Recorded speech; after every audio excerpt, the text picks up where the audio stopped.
Hello everybody and welcome to another Guild Wars 2 video.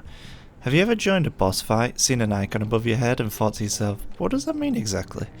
It can be unclear from a first glance what the game is trying to tell you, but don't worry as we're going to go over the majority of the base symbols, markings and indicators that are shared between boss fights and explain what they mean. If you see the purple diamond above your head, it means you are currently fixated, meaning you have aggro of the boss. Some bosses choose this based on proximity, whereas others are completely random. If you are fixated, position the boss in a good place and then try to keep it as still as possible, only moving to avoid large damage or reposition the boss intentionally. The diamond may not always be purple, as some fights change the colour to show you which mob you have the attention of, Old Lion's Court and Lonely Tower Fractal being examples of this. If you have one of these skulls on your head, it indicates danger. You are either inflicted with a mechanic you have to go deal with, such as being poisoned, or you are doomed to explode. So if you don't react, you could hurt the team. As each fight is different, ask the question about how to deal with it and you'll be fine. The one standout difference for the green skulls, however, is the Deimos encounter. You will gain a green skull when you soak the white circles. This one is a little misleading, as all the skull means is you can't soak another one until it disappears. The skull on this encounter is weirdly a good thing. If you see a green circle, it either means you need to stack on it, or you can use it to assist your allies. The stacking circles will detonate, but do way less damage if other people are stood in it with you. Another example is the bomb mechanic on Wing 1 and 2. The green circle indicates you have a bomb and you can throw it to a launch pad to launch your allies. Orange is bad. They either mean you are about to drop an AoE where you are standing, or they are going to detonate.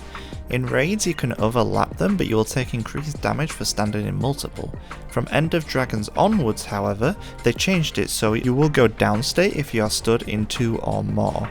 This includes the ones that are not glued to your own feet, meaning you can stand in someone else's circle, just make sure you aren't stood in 2 overlapping. Orange circles with a skull around the border are usually one shot. If you stand in those, you are either guaranteed or at least most probably going to be defeated.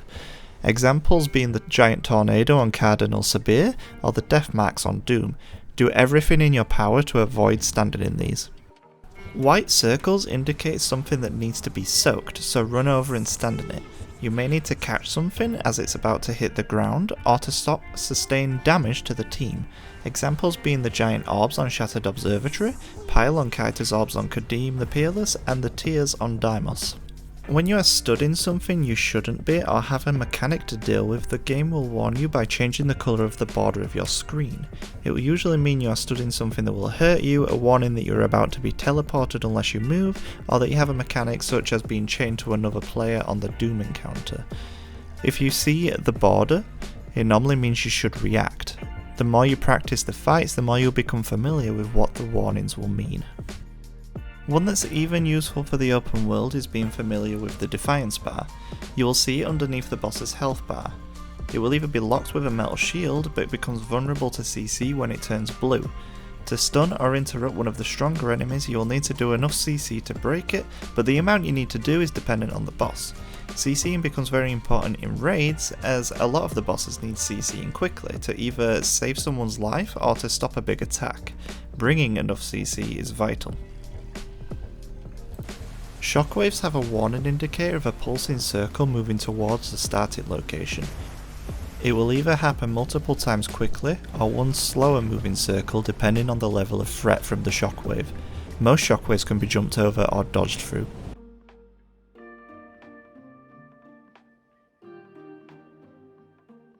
If you see the giant red eyes, you want to face your character away from it, not just your camera. Your character's vision acts like a cone.